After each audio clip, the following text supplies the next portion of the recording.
Paano tumugon si Maria sa salita ng Diyos na ibinigay ng anghel? Alam niyang may narinig siyang lampas sa kakayahan ng tao. She asked, paano ito mangyayari? Dahil wala akong asawa. Hindi man hinihimok ng pagdududa o pag-aalinlangan, ngunit sa pamamagitan ng pagtataka.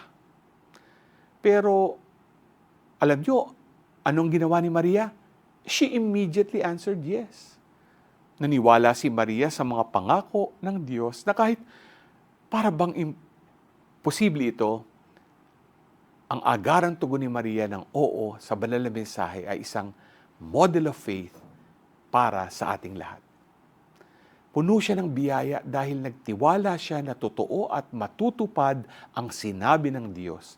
Siya ay handa at sabik na gawin ang kalooban ng Diyos. Ikaw, handa ka bang tumugon ng oo sa panawagan ng Diyos sa iyong buhay? G ka ba?